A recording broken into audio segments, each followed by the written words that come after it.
Mental health സ്പെക്ട്രത്തിലേക്ക് സ്വാഗതം. ഞാൻ doctor Jerome.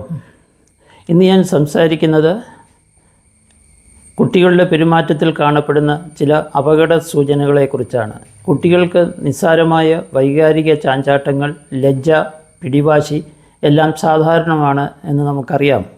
പക്ഷേ ചില പെരുമാറ്റങ്ങൾക്ക് പിന്നിൽ മാനസിക സംഘർഷമോ വികാരമോ മസ്തിഷ്ക വികസന ബുദ്ധിമുട്ടോ ഉണ്ടാകാം. നമ്മൾ ശ്രദ്ധിക്കേണ്ട ചില പ്രധാന മുന്നറിയിപ്പുകൾ, സൂചനകൾ ഇവയാണ്. 1. കുട്ടികളിലോ കളികളിലോ ആളുകളിലോ താല്പര്യമില്ലായ്മ, ഇഷ്ടപ്പെട്ട കളിപ്പാട്ടങ്ങൾ, സുഹൃത്തുക്കൾ, കുടുംബാംഗങ്ങൾ ഇവരിൽ നിന്ന് പിന്മാറുന്നുണ്ടോ? ഇത് വിഷാദം അല്ലെങ്കിൽ ആദിയുടെ സൂചനയായി നമുക്ക് കാണാം. 2. തീവ്രമായ കോപം അല്ലെങ്കിൽ ആക്രമണം. ചില സമയത്തെ കോപം സാധാരണമാണ്, പക്ഷേ ആവർത്തിച്ചും അതിക്രമത്തോടെയും ഉണ്ടാകുന്ന ഈ പെരുമാറ്റങ്ങൾ വികാര നിയന്ത്രണത്തിലെ പാളിച്ചകൾ ആകാം. 3. ഉൾവലിയൽ, ഒഴിഞ്ഞു മാറുന്ന പെരുമാറ്റം, സാമൂഹിക ബന്ധങ്ങളിൽ നിന്നുള്ള പിന്മാറ്റം.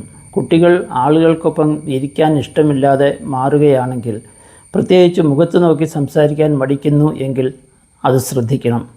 4. ഉറക്കത്തിൽ മൂത്രം പോകുന്നത് മാറിയതിന് ശേഷം വീണ്ടും മൂത്രമൊഴിക്കാൻ തുടങ്ങുന്നത്, ശൈശവ ശൈലിയിൽ വീണ്ടും സംസാരിക്കുന്നത്. ഈ വക മാറ്റങ്ങൾ പലപ്പോഴും ആന്തരിക മാനസിക സംഘർഷങ്ങളുടെ പ്രതികരണമായിരിക്കും. 5. ഉറക്കത്തിൻ്റെയും ഭക്ഷണത്തിൻ്റെയും ശീലങ്ങളിൽ മാറ്റങ്ങൾ. സ്ഥിരമായ ഉറക്കമില്ലായ്മ, ഭീകര സ്വപ്നങ്ങൾ കാണുക, ആഹാരത്തിൽ താൽപ്പര്യക്കുറവ് ഇവയൊക്കെ ശ്രദ്ധിക്കുകയും പരിശോധിക്കുകയും വേണം. 6. വളർച്ചയിലെ പ്രശ്നങ്ങൾ, സംസാരത്തിൽ, കൈകാലുകളുടെ ചലനങ്ങളിൽ കാലതാമസം ഇവയൊക്കെ വളർച്ചാ സംബന്ധിയായ ബുദ്ധിമുട്ടുകളുടെ സൂചനയാകാം. മാതാപിതാക്കൾ എന്താണ് ചെയ്യേണ്ടത്? ഭയപ്പെടേണ്ട, പക്ഷേ അവഗണിക്കരുത്.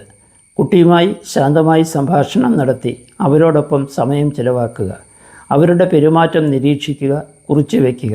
പ്രധാനമായി ലഘുവായെങ്കിലും വ്യക്തമായ മുന്നറിയിപ്പുകൾ കാണുമ്പോൾ മാനസികാരോഗ്യ വിദഗ്ധൻ്റെ സഹായം തേടുക. അവസാനമായി പറയട്ടെ, കുട്ടികൾ പലപ്പോഴും എനിക്ക് ശരിയല്ല, എനിക്ക് സുഖമില്ല എന്ന് തുറന്നു പറയില്ല. പക്ഷേ അവരുടെ പെരുമാറ്റം അതിൻ്റെ അടയാളങ്ങൾ നൽകുന്നു.